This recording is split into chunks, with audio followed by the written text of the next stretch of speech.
नमस्कार प्यारे साथियों, मैं अजीज स्वागत करता हूं आपके अपने प्यारे परिवार रोजगार पर। कैसे हैं आप? रोजगार विद अंकित पर कैसे हैं आप सब लोग? आशा करता हूं बहुत अच्छे होंगे, स्वस्थ होंगे, लाजवाब होंगे। हम लोग बात करेंगे इतिहास की, और इतिहास में हम पढ़ रहे थे इंडस वैली सिविलाइजेशन के मेजर साइट, महत्वपूर्ण स्थल सिंधु घाटी सभ्यता के। हमारा बचा हुआ है थोड़ा सा, 10-15 मिनट का बचा हुआ है। फिर आज हमारा जो टॉपिक है वो है वैदिक सभ्यता।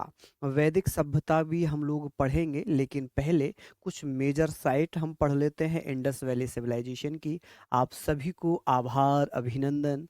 हम लोग सारी चीज़ों पर बात करेंगे, और ये क्लास आपके एप्लीकेशन पर है, तो हम लोग यहाँ पर सारी चीज़ों पर चर्चा करते हुए चलेंगे। हालांकि इसको हम पढ़ेंगे, ये आज का टॉपिक है, लेकिन आज जो हम पढ़ने वाले हैं, जो हमने कल पढ़ा था, ये हमारा लास्ट, ये हमने सैटरडे में पढ़ा था ना, सैटरडे की हमारी क्लास है। सैटरडे में हमने जो पढ़ा था, हम उसको भैया यहाँ पर पढ़ते हुए चलेंगे कि सैटरडे में जो हमारा बच गया था, सैटरडे में जो हमारा बच गया था उसके बारे में मैं बात करूंगा। जैसे कि हमने पढ़ा था लोथल, हमने लोथल पढ़ा था। ठीक है, अब बात करते हैं। आप लोग ध्यान रखना कि अगर मैं हाथ से लिखकर पढ़ाऊंगा, ये मैं अपने मन की बात बता रहा हूँ आप लोगों के लिए, अगर मैं हाथ से लिखकर पढ़ाता हूँ तो बहुत लंबा समय जा रहा है ना, क्योंकि हम खत्म ही नहीं कर पा रहे हैं। और मैं पीडीएफ से पढ़ा रहा हूँ तो वो ज़्यादा हो जाएगा। अब आप लोग मुझे बताओ कि मैं आपको हाथ से लिखकर पढ़ाऊँ या पीडीएफ से। अभी एक पोल में आपके सामने आएगा, एक पोल। चलिए, तो मैं जो है, आप लोग मुझे बताइए कि मैं हाथ से लिखकर पढ़ाऊँ या पीडीएफ से। जैसे आप कहोगे, आप मेरे सर्वे सर्वा हैं, आप मेरे प्यारे छोटे भाई बहन हैं, तो मैं आप लोगों को सारी चीज़ें कराता हुआ चलूंगा। वॉइस नहीं आ रही क्या? वॉइस तो आ रही है। बताइए, किसी को कोई समस्या यहाँ पर है? जैसे आप लोग कहेंगे, जैसे आप लोग कहेंगे वैसे ही किया जाएगा। चलिए, तो हम लोग बात कर लेते हैं, आप लोग मुझे बताएं। हालांकि मैं पीडीएफ भी लेकर आया हूं, मैं पीडीएफ भी लेकर आया हूं। जैसे कि बनावली की बात कर रहे थे, क्योंकि हमने 5 वहां पर पढ़ लिए थे, हम यहाँ पर बात करेंगे। हम बात करेंगे बनावली की। अब मैं आपको याद भी कराता हुआ चलूंगा कि बनावली, बनावली जिसकी खोज 1973-74 में होती है। बनावली जो कि भैया कहाँ पड़ता है? हरियाणा में। बनावली कहाँ पड़ता है? हरियाणा में पड़ता है। तो आप कहेंगे कि बनावली हरियाणा में पड़ता है, और इसकी खोज आर एस विस्ट के द्वारा की जाती है। रविंद्र सिंह विस्ट के द्वारा बनावली की खोज की जाती है 1973-74 में। हालांकि ऑप्शन में 1973 आता है, तो फिर मैंने 74 क्यों लिखा? अब आप लोग कहेंगे सर आपने 1974 क्यों लिखा है? उसके पीछे का कारण यह है कि कहीं कहीं 1974 भी दिया हुआ है। तो आप कहेंगे बनावली जो हरियाणा का एक स्थल है, सिंधु घाटी सभ्यता का ही एक महत्वपूर्ण स्थल है, जो कहां से प्राप्त हुआ? हरियाणा में खोजा गया, रविंद्र सिंह विस्ट के द्वारा, आर एस विस्ट के द्वारा। कौन सी नदी के किनारे पर? द्वसदती नदी के किनारे पर, जो कि सरस्वती के नाम से जानी जाएगी, घग्गर नदी के नाम से जानी जाएगी। इसे घग्गर नदी कहते हैं। क्या कहते हैं इसे? तो आप कहेंगे भैया इसे घग्गर नदी भी कहा जाता है। घग्गर नदी भी लिखा जाता है, जो सरस्वती नदी के सहयोग के रूप में जानी जाएगी। तो कहीं कहीं तो घग्गर नदी है, कहीं सरस्वती नदी है, कहीं द्वसदती नदी है। इसका मतलब क्या होता है? एक ही हो जाता है। इसका मतलब क्या है? एक ही है। तो आप लोग याद रखना कि ये द्वसदती नदी के किनारे पर 1973 में रविंद्र सिंह विस्ट के द्वारा बनावली की खोज की गई। अब बनावली से क्या मिला है? बनावली से क्या क्या चीजें प्राप्त हुई हैं? आप कहेंगे कि सर बनावली से हाथी के दांत प्राप्त हुए, कि आइवरी, आइवरी जो हाथी के दांत कहलाते हैं, ये कहां से मिले हैं? तो आप कहेंगे बनावली से। कंघी जिसे कॉम्ब कहते हैं, ये कहां से प्राप्त हुआ? बनावली से। जौ के दाने कहां से मिले? वारले कहां से मिला? बनावली से। मिट्टी का हल, जो बहुत इंपॉर्टेंट है, पूछा जाता है कि भैया मिट्टी का हल जो खिलौने के रूप में प्राप्त हुआ था, किले प्लो, यानी कि एज ए टॉयज ये प्राप्त हुआ है।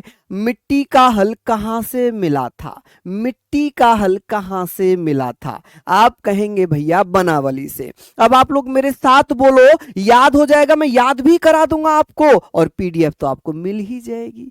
पीडीएफ तो आपको मिल ही जाएगी। ठीक है, मैं एडवांस में पीडीएफ देता हुआ चलूंगा, जैसे जो मैं आज पढ़ा रहा हूं और जो कल पढ़ाऊंगा उसकी पीडीएफ मैं आज ही दे दूंगा। जो कल होगा उसकी पीडीएफ आज मिल जाएगी, इसका मतलब आप नोट्स बहुत अच्छे से बना लेंगे। ठीक है, तो आप लोग प्लीज, मेरी रिक्वेस्ट यही रहेगी कि आप लोग लिखने पर कम फोकस करें, समझने पर ज्यादा फोकस करें। बनावली की बात कर रहे हैं, बनावली कहां खोजा गया? हरियाणा में। किसके द्वारा? रविंद्र सिंह बिष्ट के द्वारा। कौन सी नदी के किनारे? द्वसदती नदी के किनारे। द्वसदती नदी के किनारे।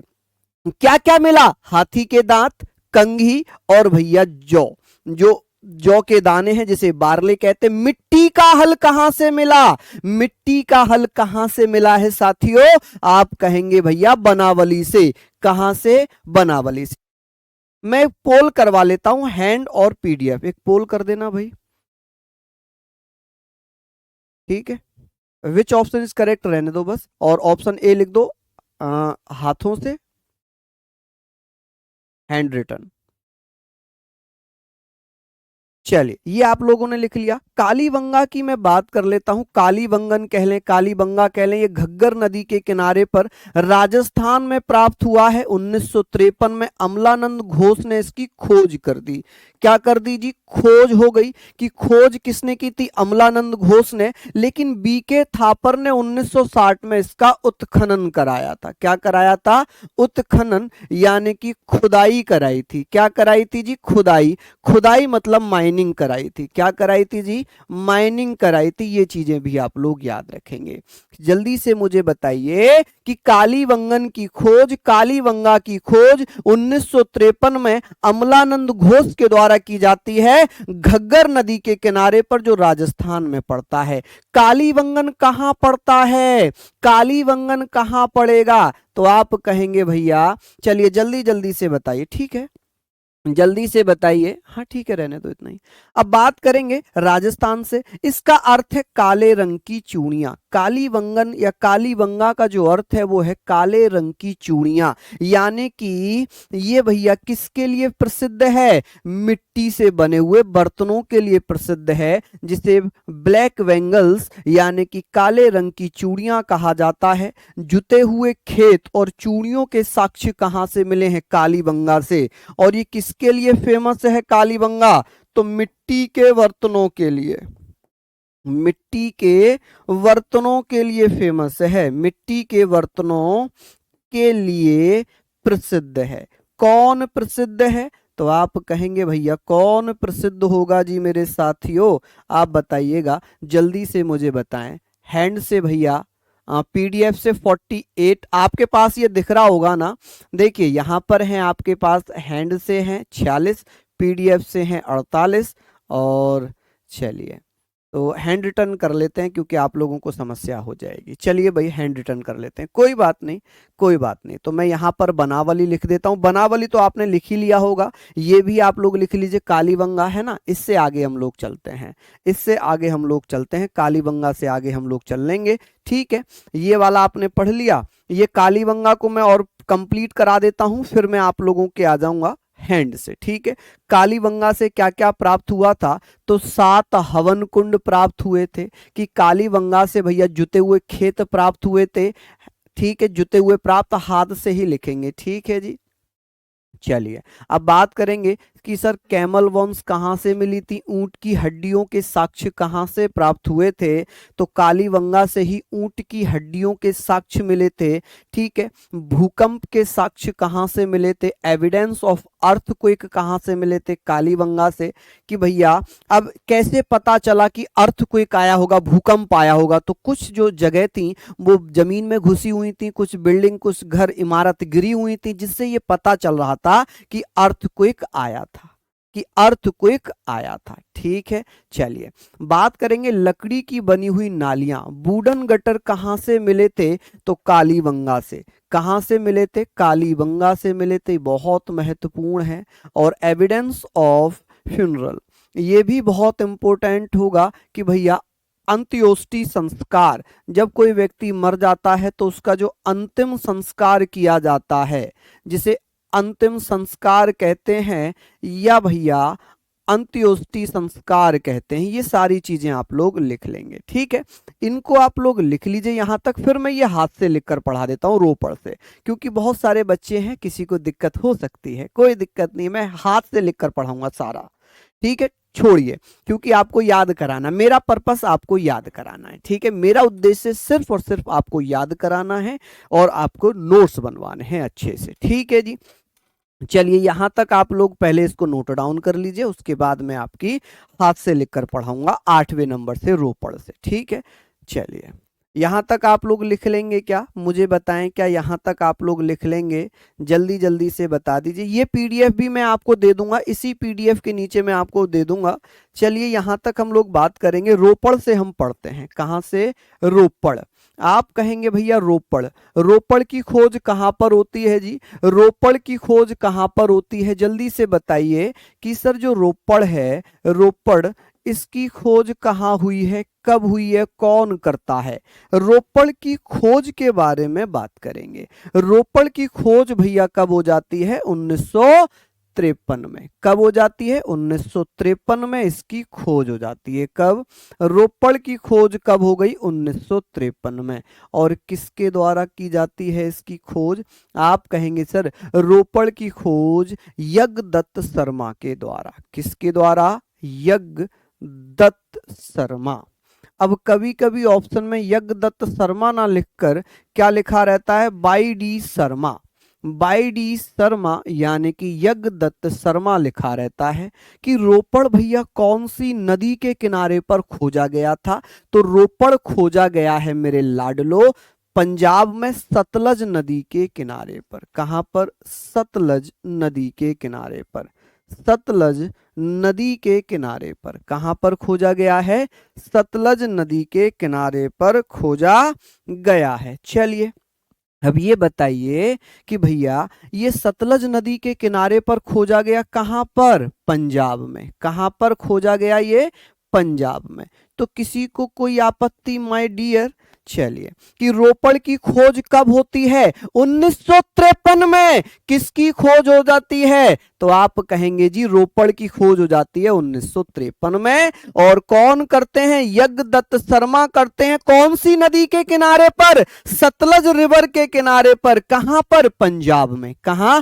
पंजाब में। मैं इंपोर्टेंट ही कराता हुआ चलूंगा। फिर आता है जी राखी गढ़ी। क्या आता है? राखी गढ़ी, ठीक है।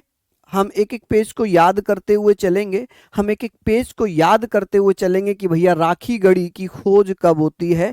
तो आप कहेंगे भैया राखी गढ़ी की खोज हो जाती है जी, ये घग्गर नदी के किनारे पर खोजी गई। किसके किनारे पर? आप कहेंगे सर घग्गर नदी के किनारे पर इसको खोजा गया है। और इसकी खोज होती है 1963 में। कब होती है? 1963 में इसकी खोज हो जाती है। और कौन करते हैं इसकी खोज? जल्दी से बता दो, जल्दी से बताओ। बात आती है जी कि ये कहां पर खोजा गया, राखी गढ़ी कहां पर खोजा गया है? तो ये हरियाणा में खोजा गया। कहां पर? हरियाणा। आप कहेंगे सर ये कहां खोजा गया? हरियाणा। राखी गढ़ी के बारे में एक नोट आप लोग जरूर लिखिएगा। मैंने आपको बताया भी था कि ये सिंधु घाटी सभ्यता का सबसे बड़ा स्थल है। आप कहेंगे सिंधु घाटी सभ्यता का, सिंधु घाटी सभ्यता का, इंडस वैली सिविलाइजेशन का, सभ्यता का सबसे बड़ा, क्या कह सकते हैं आप? सबसे बड़ा स्थल। सबसे बड़ा स्थल यानी कि बिगेस्ट। आप कहेंगे भैया बिगेस्ट, ये बहुत इंपॉर्टेंट है। लार्जेस्ट लिखना है इसको, बिगेस्ट नहीं, लार्जेस्ट, ठीक है जी। लार्जेस्ट प्लेस जो खोजा गया है वो सबसे बड़ा, सिंधु घाटी सभ्यता का, इंडस वैली सिविलाइजेशन का सबसे बड़ा स्थल कौन सा था? वो था राखी गढ़ी। और राखी गढ़ी की खोज कब हुई थी? 1963 में। कब हो गई थी? 1963 में हो जाती है। ये चीजें भी आप लोग लिख लेंगे। अब खोज किसने की थी? तो आप कहेंगे अमरेंद्र नाथ ने। कब की थी भैया? अमरेंद्र नाथ ने तो भैया खुदाई करवाई थी। क्या करवाई थी जी? खुदाई करवाई थी। तो आप कहेंगे सर इसकी खुदाई किसने करवा दी? तो जल्दी जल्दी से बताइए खुदाई कहते हैं, माइनिंग कहते हैं। तो ये भी आप लोग याद रखना कि माइनिंग किसके द्वारा की जाती है। माइनिंग, आप कहेंगे सर माइनिंग किसने करवाई थी, तो अमरेंद्र नाथ ने। किसने, अमरेंद्र। तो ये भी बहुत इंपॉर्टेंट बन जाता है जी, किसने करवाई थी। जल्दी से मुझे बताइए, कौन कौन भैया बता देंगे, चलिए जल्दी से बताइए कि अमरेंद्र नाथ किसने भैया। हाँ जी। अब यहाँ पर बात आएगी कि भैया इसकी खुदाई तो होती है। अब जो खुदाई होगी, ये खुदाई कब हुई थी रियल में, 1969 में। कब हुई है, 1969 में इसकी खुदाई होती है। और जिसका सारा श्रेय दिया जाता है सूरज भान को। किसको दिया जाता है जी, सूरज भान को दिया जाता है। ठीक है, तो यहाँ पर आप लोग लिख लेंगे, लेकिन सूरज भान को इसका पूरा पूरा श्रेय नहीं दिया गया। अमरेंद्र नाथ, अमरेंद्र नाथ जब आते हैं तो उन्हें, अमरेंद्र नाथ की अगर मैं बात कर लूं तो आप कहेंगे अमरेंद्र नाथ। इन्होंने जो खुदाई करवाई, ये करवाई 1997 में।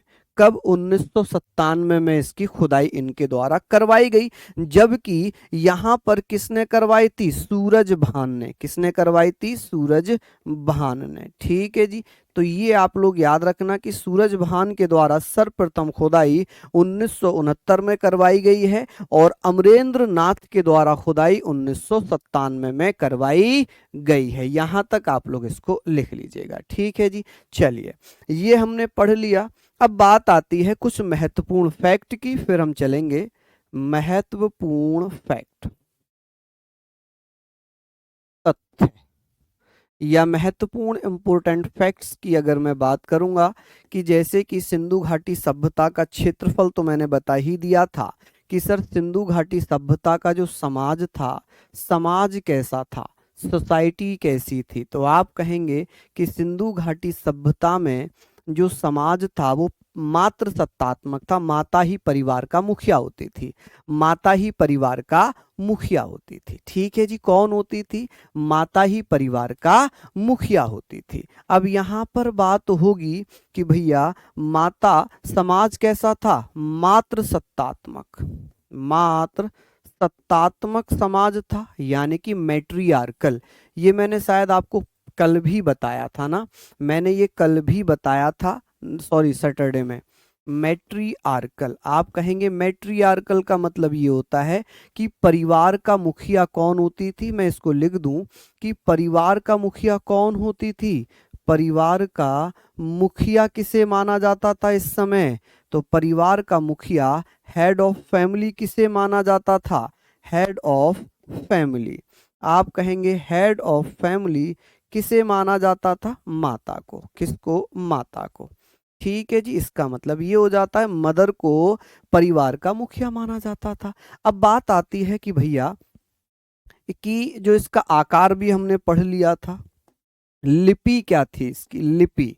सिंधु घाटी सभ्यता की जो लिपि है, स्क्रिप्ट है, स्क्रिप्ट कैसी थी, क्या ABCD जैसे अजी अभी चलती हैं, और ये सारी जो चीजें चलती हैं, यहाँ पर क्या ये सच में पूछा गया था कि भैया ये बताओ कि महत्वपूर्ण लिपि कौन सी थी, ये पूछा गया प्रश्न है। आप कहेंगे भाव चित्रात्मक। आप कहेंगे भाव चित्रात्मक।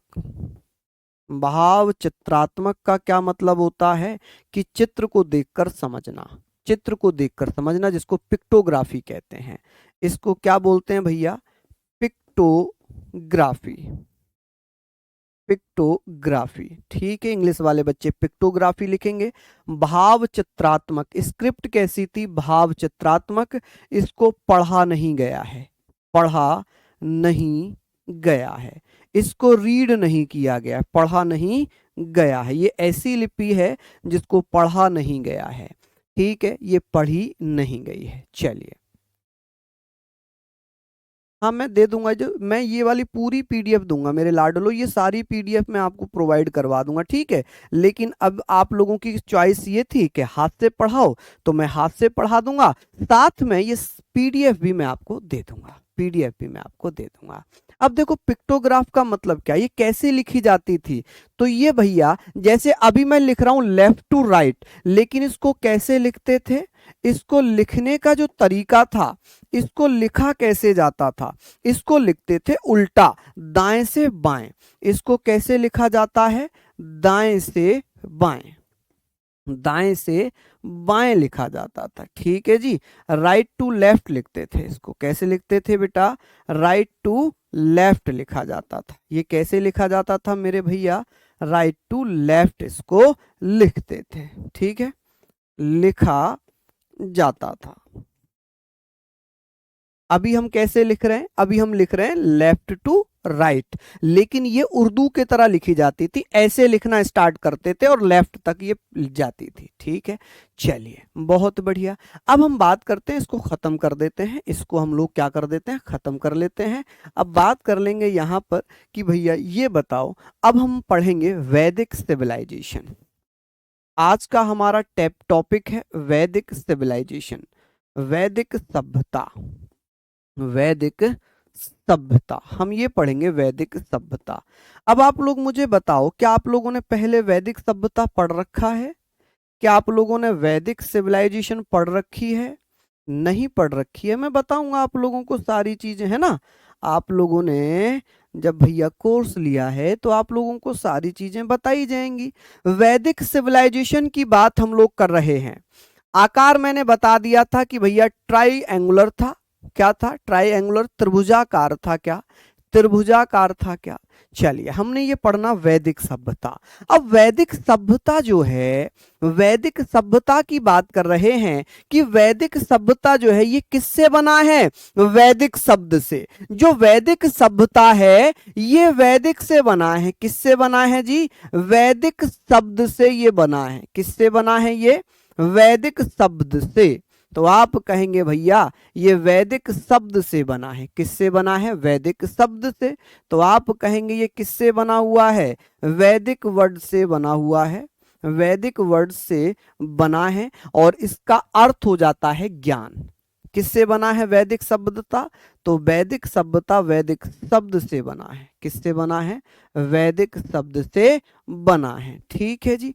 वैदिक सभ्यता वैदिक शब्द से बना है, जिसका अर्थ क्या है, इसका अर्थ क्या होगा, इसका मीनिंग क्या होगा भैया, आप कहेंगे इसका मीनिंग हो जाएगा ज्ञान। क्या हो जाएगा इसका मीनिंग, ज्ञान। अर्थ की अगर मैं बात करूं तो आप कहेंगे वैदिक शब्द से क्या बना, वेद, वैदिक शब्द से बना वेद, क्या बना जी, वेद। और वेद का मतलब क्या है, वेद का मतलब क्या है, तो वेद का जो मतलब है वो क्या हो जाएगा, तो यहां पर भी मैं लिख देता हूं, कभी आप फिर से कंफ्यूज हो जाएं कि भैया वेद का अर्थ क्या है, वेद का अर्थ क्या होगा, मीनिंग क्या होगा, आप कहेंगे जी ज्ञान। क्या होगा, ज्ञान। ज्ञान मतलब नॉलेज।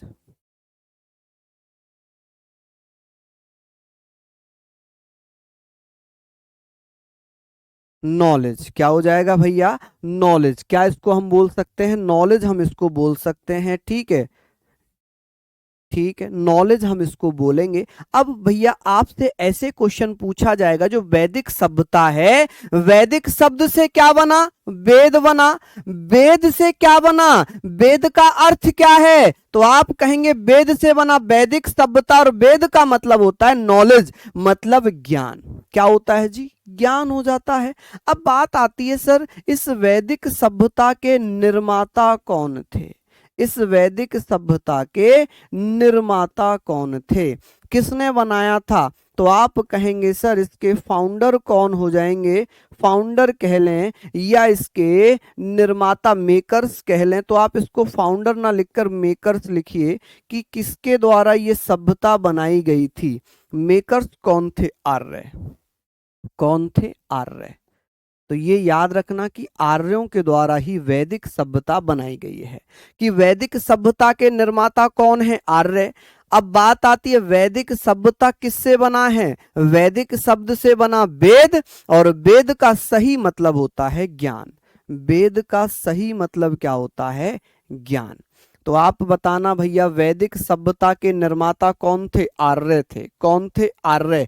आर्य किसके थे? वैदिक सभ्यता के। बताया तो था भैया, पशुपति। पशुपति की पूजा करते थे अमन यादव, ये तो सैटरडे में बात हो गई थी। चलिए, अब आर्यों की जो भाषा है, कि आर्य लोगों की जो भाषा थी या वैदिक सभ्यता की जो भाषा थी, लैंग्वेज थी, वो क्या थी? आप कहेंगे भैया इनकी जो लैंग्वेज थी वो संस्कृत थी। क्या थी? संस्कृत। ठीक है, क्या थी इनकी भाषा? संस्कृत थी। आप कहेंगे कि भैया आर्यों की जो भाषा थी वो क्या थी? संस्कृत थी। संस्कृत किसकी भाषा थी? आर्यों की। आर्य भैया किसके निर्माता थे? वैदिक सभ्यता के। वैदिक शब्द से क्या बना है? तो वैदिक शब्द से भैया वेद बना। यानी कि वैदिक शब्द किससे बना है? वेद से। वैदिक शब्द से, यानी कि वैदिक सभ्यता के निर्माता हो गए आर्य, और इसका मतलब है जी नॉलेज। क्या है जी? नॉलेज। ठीक है, नॉलेज हम यहां पर पढ़ लेंगे, नॉलेज।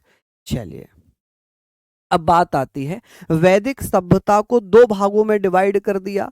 जो इतिहासकार हैं उन्होंने वैदिक सभ्यता को, वैदिक कल्चर को दो भागों में डिवाइड करके पढ़ा है। एक तो पढ़ा ऋग्वैदिक काल में और एक उत्तर वैदिक काल में। किसमें? ऋग्वैदिक काल में और एक उत्तर वैदिक काल में। इसका जो पीरियड माना गया है वो माना है 1500 बीसी से लेकर 600 बीसी तक। कहां तक? 600 ईसा पूर्व तक। इसका मतलब ईसा पूर्व है। और जो इतिहासकार हैं इस वैदिक सभ्यता को दो पार्टों में डिवाइड कर रहे हैं। कितने पार्ट में डिवाइड कर रहे हैं? दो पार्ट में डिवाइड कर रहे हैं। आप कहेंगे सर वैदिक संस्कृति को हम दो भागों में पढ़ेंगे। जो वैदिक संस्कृति है, जो वैदिक कल्चर है, इसको हम टू पार्ट में डिवाइड करने वाले हैं। कितने पार्ट में हम डिवाइड करने वाले हैं? वैदिक कल्चर को हम टू पार्ट में डिवाइड करेंगे। कितने पार्ट में डिवाइड करेंगे भैया? दो पार्ट में डिवाइड कर लेंगे। आप कहेंगे कि इसको हम टू पार्ट में डिवाइड करने वाले हैं। कौन कौन सा? एक होगा जी ऋग्वैदिक काल। ऋग्वैदिक काल। आप कहेंगे भैया ऋग्वैदिक काल।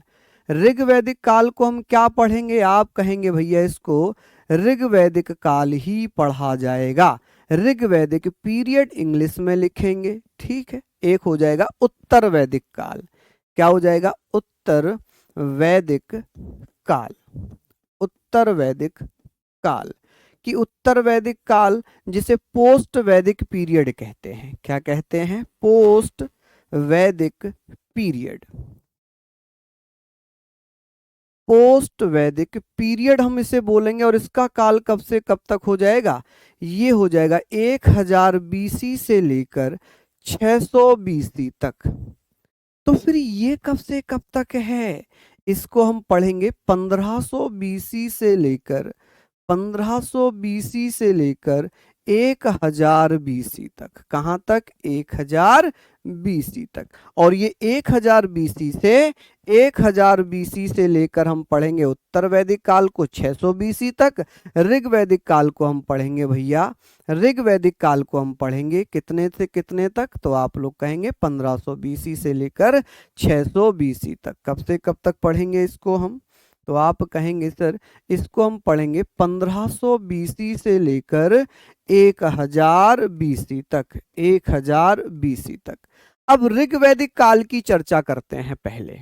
ऋग्वैदिक काल जिसमें जिसमें हम ऋग्वेद को पढ़ेंगे। किसको पढ़ेंगे? ऋग्वेद को। चलिए, हम लोग सारी चीज़ों के बारे में बात करेंगे।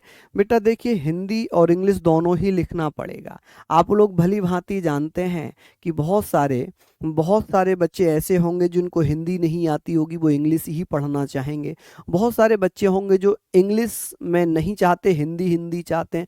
बीसी का मतलब मैंने पहली क्लास में बताया था, बिफोर क्राइस्ट, ईसा मसीह के जन्म से पहले की घटनाएं। ईसा मसीह के जन्म से पहले की घटनाएं। ठीक है भैया। चलिए, तो अब हम ऋग्वैदिक काल पढ़ लेते हैं। ऋग्वैदिक काल के बारे में पढ़ेंगे कि भैया ऋग्वैदिक काल में हम पढ़ने वाले हैं ऋग्वेद को। किसको पढ़ने वाले हैं हम? यहां पर ऋग्वेद पढ़ने वाले हैं। ऋग्वेद ठीक है। ऋग्वेद, ऋग्वेद को 10 मंडलों में बांटा गया। कितने मंडल में बांटा गया है भैया? मंडल को इंग्लिश में मंडल ही लिखना, ठीक है। इसको कितने मंडल्स में बांटा गया? 10 मंडल में बांटा गया। कि ऋग्वेद में कितने मंडल थे? तो ऋग्वेद में 10 मंडल थे। कि भैया इसमें 1028 सूक्त हैं। क्या है? 1028 सूक्त। ये क्वेश्चन पूछा जाता है कि सूक्त कितने हैं, तो आप कहेंगे 1028 सूक्त हैं। मंत्र कितने हैं जी? मंत्र या रचाएं इन्हें कह सकते हैं, रचाएं। इनको ऋचाएं बोला जाता है। क्या बोला जाता है इनको? ऋचाएं कितनी हैं? मंत्र कह लें, ऋचाएं कह लें, इसको मंत्र ही लिखते हैं। कि भैया ये बताइए कि इसमें मंत्र कितने थे? मंत्र जैसे श्लोक हो गए, मंत्र कितने हो जाएंगे? 10,500, 10,532 मंत्र हो जाएंगे। कितने? 5,000, 5,000 या 10,000, आप कहेंगे 10,532 मंत्र हो जाएंगे। अब ऋग्वेद में जो सबसे पुराने मंडल हैं वो कौन कौन से हैं? 2, 3, 4, 5, 6, 7, ये सबसे पुराने मंडल हैं। ठीक है जी। अब बात आ जाती है, अच्छा इसको लेकर भी बड़ा मतभेद है। कहीं तो 10,492, कहीं 10,598, कहीं 10,564, जबकि हम लोग इसको 10,532 पढ़ लेंगे। किसी को कोई दिक्कत? कि भैया ऋग्वेद में जो 10 मंडल हैं, इन 10 मंडल में सबसे पुराने मंडल कौन कौन से हैं? तो आप कहेंगे प्राचीन मंडल कौन से होंगे? प्राचीन मंडल। कि भैया प्राचीन मंडल का इसमें क्या हो जाएगा कि जो ओल्डेस्ट मंडल होंगे या एंशिएंट मंडल होंगे वो कौन कौन से हैं?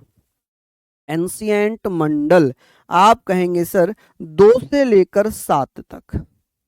2 से लेकर 7 तक। 2 से 7 का मतलब क्या? 2, 3, 4, 5, 6।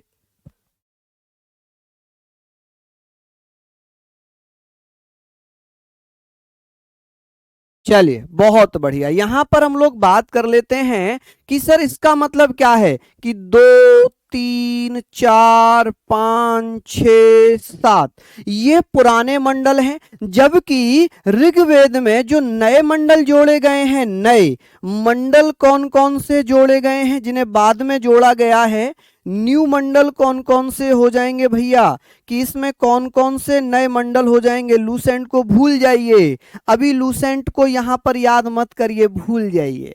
ठीक है। कि हम बात करेंगे भैया पहला और 10वां। इसमें हम कहेंगे कि फर्स्ट एवं 10th। इसका मतलब क्या होगा? एक एंड, यानी कि ये तो हो गए 2 से लेकर 7 तक, लेकिन इसका मतलब पहला और 10वां नए मंडल हैं। ठीक है। इनको बाद में जोड़ा गया है। इन्हें कब किया गया? बाद में एड ऑन किया गया है, बाद में जोड़ा गया, यानी कि एड ऑन किया गया। क्या किया गया? एड ऑन किया गया। ये सारी चीजें आप लोग लिख लीजिएगा। अब बात करते हैं कि भैया ऋग्वेद संहिता की रचना कब होती है? तो बहुत अच्छा क्वेश्चन आ जाता है कि ऋग्वेद संहिता की रचना किसमें होती है? तो आप कहेंगे ऋग्वैदिक काल में ही ऋग्वेद संहिता की रचना होती है। किसकी? तो ये बहुत महत्वपूर्ण तथ्य बनेगा। ऋग्वेद संहिता की रचना, ऋग्वेद संहिता की रचना। ठीक है जी। ऋग्वेद संहिता की रचना ऋग्वैदिक काल में ही हुई है। किस में हुई है? ऋग्वैदिक काल में ही हुई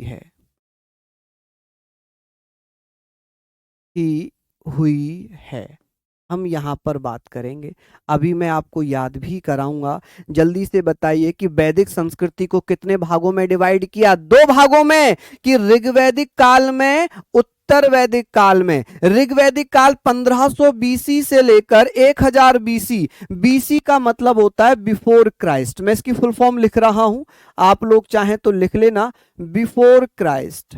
ठीक है, क्रिस्ट इसको लिख सकते हैं, क्राइस्ट लिख सकते हैं। इसका मतलब क्या होगा? आप कहेंगे सर ईसा मसीह के जन्म से पहले। ईसा मसीह, ईसा मसीह के जन्म से पहले, जन्म से पहले। ठीक है, हिंदी में इसे लिखते हैं ईसा पूर्व, हिंदी में इसे लिखते हैं ईसा पूर्व। ये मैंने शायद पहली क्लास में करा दिया था, ये मैंने पहली क्लास में ही आपको करा दिया था। ठीक है, चलिए बहुत बढ़िया, ये सारी चीजें आप लोग लिख लीजिएगा।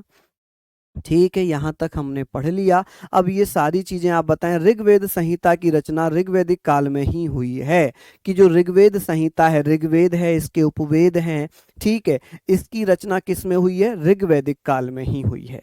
ठीक है, किसमें? ऋग्वैदिक काल में ही हुई है। आगे बात करते हैं। यहां तक आपने लिख लिया कि भैया कुल मंडल कितने हैं ऋग्वेद में? 10। ऋग्वेद में कुल मंडल कितने हैं? 10। कुल सूक्त कितने हैं? 1028। कुल मंत्र कितने हैं? 10,532। कि भैया एंशियंट मंडल कौन कौन से हैं? 2 3 4 5 6 7, यानी कि 2 से लेकर 7 तक।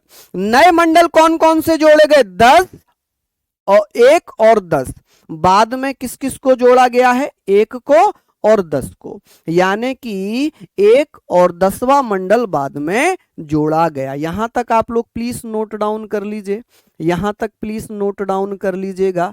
चलिए अब हम बात करेंगे। आप कहेंगे 8 और 9 नहीं आए हैं इसमें, क्यों नहीं आए हैं? क्योंकि वो इनके बीच में जोड़ दिए गए थे। ठीक है, सबसे पहले ये थे, उसके बाद जो जोड़ा था वो 8 और 9 जोड़ा, और जो सबसे लास्ट में जुड़ा है वो 1 और 10 जोड़ा गया है। ठीक है, इसलिए मैंने 8 और 9 नहीं लिखवाए। ठीक, सबसे पहला पूछा जाता है, सबसे बाद में पूछा जाता है, बीच वाला कभी नहीं पूछा जाता। अब बात करेंगे भैया जो आर्य हैं, आर्य सभ्यता, या हम कह सकते हैं वैदिक सभ्यता कैसी थी? वैदिक सिविलाइजेशन कैसी सभ्यता थी?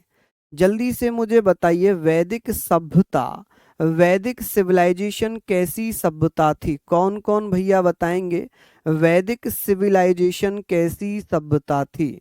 वैदिक सभ्यता, वैदिक सिविलाइजेशन, वैदिक सिविलाइजेशन कैसी सभ्यता थी? जब हम पढ़ रहे थे इंडस वैली सिविलाइजेशन, सिंधु घाटी सभ्यता, तो सिंधु घाटी सभ्यता कैसी सभ्यता है? जल्दी से बताओ, सिंधु घाटी सभ्यता कैसी सभ्यता है? जल्दी से प्लीज बता दो जी। बहुत बढ़िया, आप कहेंगे भैया पीडीएफ से लिख लेना, कोई दिक्कत नहीं, मैं तो खुद ही कह रहा हूं, पहले आप समझो। हाँ जी, एक कह रहा है रिकॉर्डेड क्लास है क्या? भैया आपके सामने खड़े हुए हैं हम, माय डियर। तो हमने पढ़ा, एक बच्चे ने आंसर दिया, अनमोल ने, ग्रामीण सभ्यता थी। बिल्कुल सही कह रहे हैं। हम बात कर रहे हैं वैदिक सभ्यता, ये कैसी थी? ग्रामीण सभ्यता थी, ग्रामीण। लेकिन मैंने अभी आपसे पूछा इंडस वैली सभ्यता कैसी थी, तो आप कहेंगे सर वो तो नगरीय सभ्यता थी। ये कैसी सभ्यता थी? वैदिक सभ्यता ग्रामीण सभ्यता थी। ये कैसी सभ्यता थी? तो आप कहेंगे सर ये ग्रामीण सभ्यता थी, रूलर सिविलाइजेशन थी। इसको हम क्या कह सकते हैं? आप कहेंगे भैया ये रूलर सिविलाइजेशन थी। कैसी सभ्यता थी? ये रूलर सिविलाइजेशन थी। ठीक है, ग्रामीण सभ्यता थी। ठीक है, आप कहेंगे कि वैदिक सभ्यता कैसी सभ्यता थी? आप कहेंगे ग्रामीण। ऋग्वैदिक सभ्यता, तब भी आप क्या कहेंगे? ग्रामीण। लेकिन सिंधु घाटी सभ्यता पूछ ले तो नगरीय सभ्यता थी, वो अर्बन सिविलाइजेशन थी, और ये रूरल सिविलाइजेशन है। क्यों ऐसा कहा गया? क्योंकि वैदिक सभ्यता के जो लोग थे उनका जीवन कृषि पर आधारित था, कृषि पर आधारित था, पशुओं को चराने पर आधारित था। ठीक है, कैटल ग्रेजिंग पर आधारित था। किस पर आधारित था बेटा? तो आप कहेंगे सर कैटल ग्रेजिंग पर आधारित इनका जीवन था। आर्यों का जीवन पशु चराने से संबंधित था। बहुत बढ़िया, लाला राम कह रहे हैं सर, हाँ जी बहुत बढ़िया, नगरीय सभ्यता थी। हाँ जी बिल्कुल सब, हाँ आपको हैंड रिटन मिलेगी, आपको एक जो हमारी नोट्स बनाए जा रहे हैं वो आपको हैंड नोट भी मिलेंगे। ठीक है, मंडल का मतलब है कितने भागों में बांटा है ऋग्वेद को। जिसको वैदिक सभ्यता में मंडल ही कहा गया है। कि भैया जो वैदिक सभ्यता के जो आर्य थे ना, इनके आर्य, ये जो आर्य थे, आर्यों का जीवन कैसा था, आर्यों का जीवन, इनकी जो लाइफ थी, ठीक है, आर्यों का जो जीवन था वो किस पर आधारित था, तो आप कहेंगे लाइफ ऑफ द आर्यंस। यहां पर आप लोग लिख सकते हैं life of the Aryans.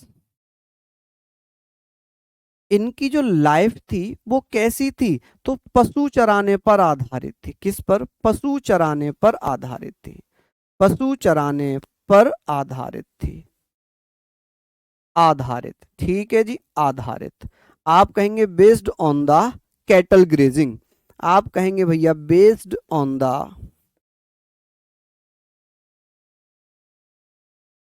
Cattle grazing.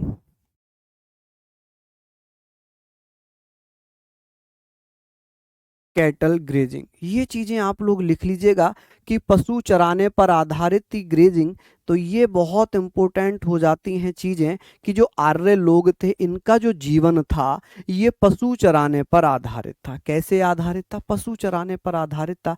अब बात आ जाती है कि सर जो आर्य लोग आए थे, इनका ये आर्य आए कहाँ से थे, आर्यों को लेकर बड़ा विवाद है। जैसे मैक्स मूलर कहते हैं, मैक्स मूलर कहते हैं कि आर्य जो थे ये कहां से आए थे, तो आर्य भैया माइनर एशिया होते हुए भारत में आए थे। कहां से, भारत में कहां से आए थे, तो एशिया माइनर से होते हुए भारत पहुंच गए। एशिया माइनर मतलब ईरान से आए थे, ठीक है, यही लिखा हुआ है बोगज कोई अभिलेख में। दो अभिलेखों की मैं चर्चा करूंगा कि भैया जो आर्य हैं ये भारत कहां से आए थे, भारत में कहां से आए थे, भारत में कहां से आए। अगर ऐसा कोई क्वेश्चन होगा कहां से आए, आपका एक क्वेश्चन है कि ये आर्यंस हैं ये भारत कहां से आए, तो आप क्या बताइएगा, आप कहेंगे आर्य लोग भारत में कहां से आए थे, तो आर्य भारत में आते हैं। इसको लेकर दो अभिलेख हैं, इसको लेकर दो अभिलेख हैं, दो इंस्क्रिप्शंस हैं। एक है बोगज कोई अभिलेख, कौन सा, बोगज कोई अभिलेख, बोगज कोई अभिलेख, ये क्या कहता है, बोगज कोई अभिलेख है जिसको हम क्या बोल सकते हैं, आप कहेंगे भैया बोगज कोई, ठीक है। ऐसे लिखा जा सकता है कि भैया जो बोगज कोई अभिलेख है ये क्या कहता है, बोगज कोई अभिलेख क्या कहता है, इनस्क्रिप्शन क्या कहता है, इनस्क्रिप्शन, इनस्क्रिप्शन। आप कहेंगे भैया जो बोगज कोई अभिलेख है ये क्या कहता है, ये कहता है कि ये कहाँ से आए थे, ये कब का माना गया है, ये 1400 ईसा पूर्व का माना गया है। एक अभिलेख और है, एक अभिलेख और है जिसे कस्सी अभिलेख कहते हैं, जिसे क्या कहते हैं, कस्सी अभिलेख कहा जाता है, कस्सी अभिलेख।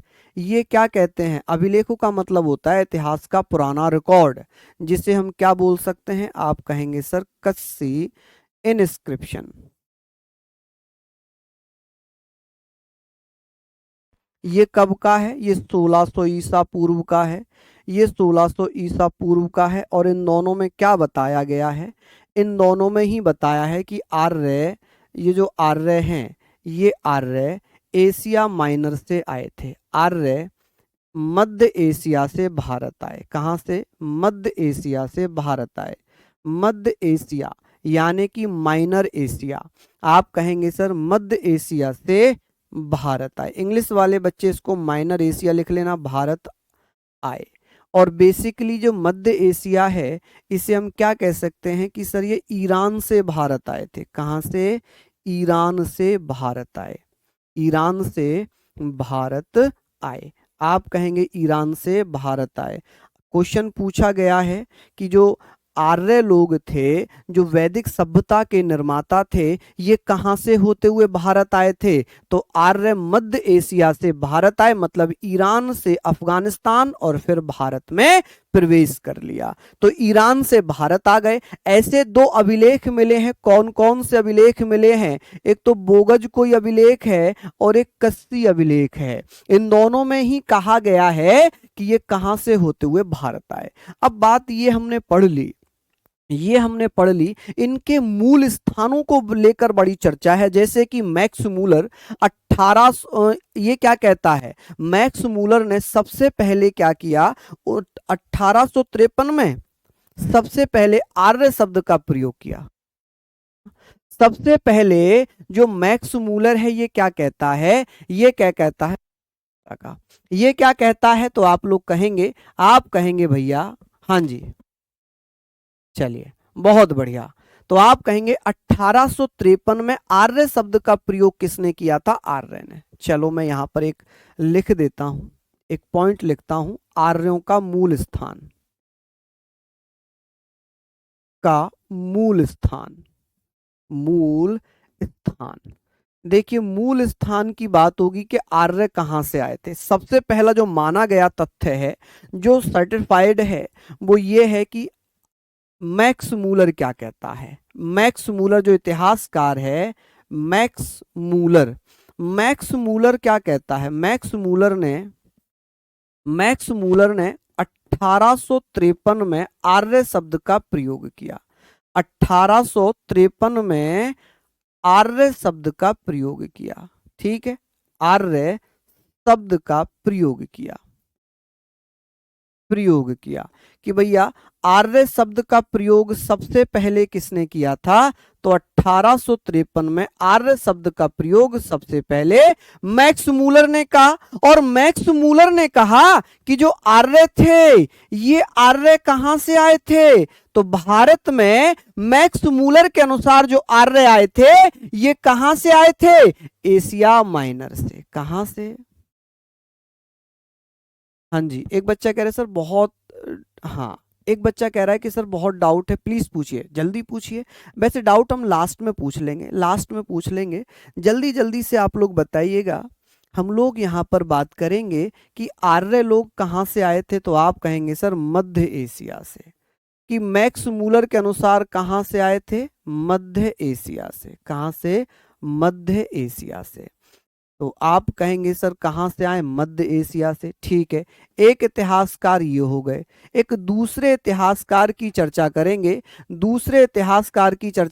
कहां से आए थे? मैक्स मूलर ने कहा था ये तो आर्य से आ गए थे। कहां से? मध्य एशिया से। कहां से? चलिए बहुत बढ़िया। देखिए आर्यों को लेकर हम बात कर रहे हैं, आर्यों को लेकर जो आर्यों का मूल स्थान है, मैक्स मूलर जो इतिहासकार है वो कहता है कि आर्य लोग मध्य एशिया से भारत आए हैं। कहां से आए हैं? मध्य एशिया से भारत आए हैं। कहां से आए हैं भैया? आप कहोगे मध्य एशिया से। ठीक है जी, चलिए अब बात करते हैं बाल गंगाधर तिलक क्या कहते हैं। बाल गंगाधर तिलक क्या कहते हैं कि आर्य कहां से आए थे? आप कहेंगे बाल गंगाधर तिलक, बाल गंगाधर तिलक कहते हैं कि जो आर्य लोग थे ये कहां से आए थे? उत्तरी ध्रुव से आए थे। कहां से? उत्तरी ध्रुव से। इन्होंने कहा उत्तरी ध्रुव से आए हैं, उत्तरी ध्रुव यानी कि नॉर्थ पोल से आए हैं। कहां से? नॉर्थ पोल से। लेकिन इसको माना नहीं गया। सर्वमान्य जो सबसे ज्यादा मान्य तथ्य है वो यही है कि आर्य कहां से आए थे? एशिया माइनर से या मध्य एशिया से। एक और इतिहासकार की चर्चा कर लेते हैं, दयानंद सरस्वती। दयानंद सरस्वती जी क्या कहते हैं? दयानंद सरस्वती ये कहते हैं कि जो आर्य लोग हैं ये आर्य लोग कहां से आए थे? तो दयानंद सरस्वती कहते हैं कि आर्य लोग तिब्बत से आए थे। कहां से आए थे? तिब्बत से। तिब्बत से आए थे। इनसे भी इतिहासकार मैच नहीं करते, वो कहते हैं नहीं जी ये तो गलत है, हम तो सबसे ज्यादा इसी को मानेंगे कि आर्य मैक्स मूलर के अनुसार ही मध्य एशिया से आए थे। चलिए एक दो इतिहासकार और लिख लेते हैं, जैसे कि गार्डन चाइल्ड कहता है। गार्डन चाइल्ड क्या कहता है? गार्डन चाइल्ड कहते हैं चाइल्ड। आप कहेंगे जी गार्डन चाइल्ड क्या कहता है? गार्डन चाइल्ड कहता है कि ये दक्षिणी रूस से आए थे। कहां से? दक्षिणी रूस से भारत आए थे। दक्षिणी रूस, रूस यानी कि साउथ रसिया, साउथ रसिया। कहां से? साउथ रसिया से। ठीक है, लेकिन इसको भी नहीं माना गया, इसको भी नहीं माना गया। एक और इतिहासकार लिखवा देता हूं, पांचवें इतिहासकार के रूप में पढ़ेंगे गाइल्स को। किसको? गाइल्स। गाइल्स कहते हैं ये हंगरी से आए थे। गाइल्स, गाइल्स के अनुसार, गाइल्स ने कहा कि जो आर्य लोग हैं ये हंगरी से आए थे। कहां से? हंगरी से। लेकिन सबसे ज्यादा जो माना गया, सबसे ज्यादा जो समर्थन मिला वो किसको मिला? आर्य लोग मध्य एशिया से भारत आए, ये सबसे ज्यादा मान्य है, क्योंकि मैक्स मूलर ने 1853 में आर्य शब्द का प्रयोग किया और इन्होंने ही कहा कि आर्य कहां से आए थे? मध्य एशिया से भारत आए थे। कहां से आए थे? मध्य एशिया से भारत आए थे। आप कहेंगे बाल गंगाधर तिलक। ठीक है जी, तो ये सारी चीजें आप लोग यहां पर लिखना। बाल गंगाधर तिलक कहते हैं कि उत्तरी ध्रुव से आए थे, नॉर्थ पोल से, लेकिन ये भी एक्सेप्ट नहीं हुआ। दयानंद सरस्वती ने कहा कि तिब्बत से आए थे, ये भी एक्सेप्ट नहीं हुआ। गार्डन चाइल्ड कहता है दक्षिणी रूस से आए थे, ये भी एक्सेप्ट नहीं हुआ। और भैया गाइल्स कहता है कि हंगरी से आए थे, ये भी एक्सेप्ट नहीं किया गया। फिर सबसे ज्यादा एक्सेप्ट क्या किया गया? तो सबसे ज्यादा एक्सेप्ट किया गया कि मैक्स मूलर के द्वारा बताया गया है कि ये कहां से आए थे? माइनर एशिया से या मध्य एशिया से भारत आए। ठीक है, चलिए हम लोग यहां तक पढ़ लेते हैं, हम लोग यहां तक पढ़ लेते हैं। अब हम लोग बात करेंगे कि भैया हमें कैसे पता चला कि मध्य एशिया से ही आए थे, क्योंकि ऋग्वेद की तुलना किससे की गई है? ऋग्वेद की तुलना किससे की गई है? एक नोट यहां पर लिखना। क्यों माना गया कि मध्य एशिया से आए थे, ईरान होते हुए आए थे? क्योंकि ऋग्वेद की तुलना किससे की गई है? तो आप जल्दी से कमेंट करके बताओ। ऋग्वेद की तुलना, तुलना, ऋग्वेद की तुलना किससे की गई है? ईरानी ग्रंथ से। किससे? ईरानी ग्रंथ से। ईरानी ग्रंथ, क्या नाम है जी उसका? अवेस्ता से। अवेस्ता से की गई। यानी कि कंपेयर किससे किया गया है ऋग्वेद को? कि भैया जो चीजें हमारे ऋग्वेद में लिखी हुई हैं, जो चीजें हमारे ऋग्वेद में लिखी हुई हैं, वही चीजें ईरानी ग्रंथ अवेस्ता में भी लिखी हुई हैं। कि जो चीजें हमारे ऋग्वेद में लिखी हैं वही चीजें लगभग अवेस्ता में लिखी हुई हैं। इसलिए कहा गया कि जो आर्य लोग थे वो ईरान होते हुए ही भारत आए हैं, ईरान होते हुए ही भारत आए हैं। ठीक है, चलिए यहां तक हम लोगों ने ये सारी चीजें पढ़ ली। आर्य का मतलब एक बच्चा पूछ रहा है, आर्य का मतलब होता है श्रेष्ठ, यानी कि सर्वश्रेष्ठ, कुलीन। अगर आप लोग इसका मतलब पूछ रहे हैं कि सर इसका अर्थ क्या है आर्य का, तो लिख लो, इसका मतलब होता है श्रेष्ठ। क्या मतलब होता है जी इसका? श्रेष्ठ। ठीक है, श्रेष्ठ या कुलीन ऐसे भी आप लिख सकते हैं, श्रेष्ठ या कुलीन। कुलीन या श्रेष्ठ किसका मतलब है? आर्यों का। जैसे हम जब रामायण महाभारत देखते हैं तो उसमें कहा जाता है ना, आर्य पुत्र भगवान श्री राम, आर्य पुत्र लक्ष्मण हैं। आपने पढ़ा होगा, हे आर्य पुत्र अर्जुन, पढ़ा है ना? तो वो आर्य क्षत्रियों को रिप्रेजेंट कर रहा है और ये आर्य ये श्रेष्ठ या कुलीन को रिप्रेजेंट कर रहा है। ठीक है, पीडीएफ जैसी अभी आपकी क्लास खत्म होगी उसमें मिल जाएगा। हाँ जी, देखिए आपके एग्जाम ओरिएंटेड ही सारी चीजें मैं करा रहा हूं। अगर आप सोच रहे हैं कि आपके वनडे एग्जाम में यूपीएससी को कवर किया जाए तो वो बहुत दिक्कत है। अब समस्या ये है कि जो पहली बार बच्चे पढ़ रहे हैं, जैसे मान लो आप 12th करके आए हो, बहुत सारे बच्चे होंगे जो 12th करके भी आए होंगे, अगर वो उसको पढ़ेंगे तो हो सकता है थोड़ा सा वो समझ में ना भी आया हो। बी ऑनेस्ट भैया, मैं बहुत सच बोलता हूँ। मैं ये नहीं कह रहा कि मैंने आपको ऐसा पढ़ा दिया होगा, याद हो गया होगा। बहुत सारे बच्चे ऐसे होंगे जिनको थोड़ा सा समझ में नहीं आया होगा। उनके लिए क्या करना है, तो इस पीडीएफ को एक बार आप लोग रिवाइज करना। हालांकि यहीं से मैं कल कंटिन्यू करूंगा। आप जितना हो सके इसको लिख लिख कर याद करना। जितना आप लोग लिख लिख कर याद करेंगे उतना ही आपको याद होगा। मैंने कल भी सैटरडे में भी कहा था, जब हम लिखते हैं तो मसल्स काम करते हैं और हमारा माइंड काम करता है। दो स्रोत हैं, सोर्स हैं, वो काम कर रहे हैं, एक तो मसल्स एक माइंड, दोनों काम हो रहा है। लेकिन जब हम केवल पीडीएफ पढ़ते हैं तो केवल हमारा माइंड काम करता है, मसल्स काम नहीं करते, तो वो याद होने में भी समस्या होती है। क्या इतनी चीजें आप लोग लिख लेंगे? चलिए, तो आप लोग प्लीज रिक्वेस्ट है कि इनको एक बार फिर से पीडीएफ अभी पढ़ना, ठीक है, पीडीएफ पढ़ लेना। और यकीनन मैं आपको एडवांस में पीडीएफ देकर जाऊंगा, ये सारी पीडीएफ मैं एडवांस में देकर जाऊंगा आप लोगों को, और कल मैं इन्हीं पर चर्चा करूंगा, ठीक है। तो मैं ये आज आपको एडवांस में देकर जाऊंगा पूरी पीडीएफ, ठीक है, ताकि आप जब कल क्लास में आए तो आपको एक बार पढ़ा हुआ होगा, और जब आप पढ़ेंगे पूरी चीजें तो फिर आपको आसानी से याद हो जाएंगी, फिर आपको आसानी से याद हो जाएंगी, पढ़ने में भी मजा आएगा, पढ़ने में भी आपको क्या आएगा? मजा आएगा, ठीक है। तो एक बार कमेंट करके जरूर बताना कि क्लास कैसी लगी, और जिनको कम समझ में आया वो घबराएं बिल्कुल भी नहीं, क्योंकि भैया इतिहास में थोड़ा सा ऐसे होता है, एक दो क्लासेस में आपको समझने में भी टाइम लगेगा, है ना। चलिए, तो बहुत बहुत धन्यवाद, नमस्कार, लव यू ऑल, जय हिंद, जय भारत।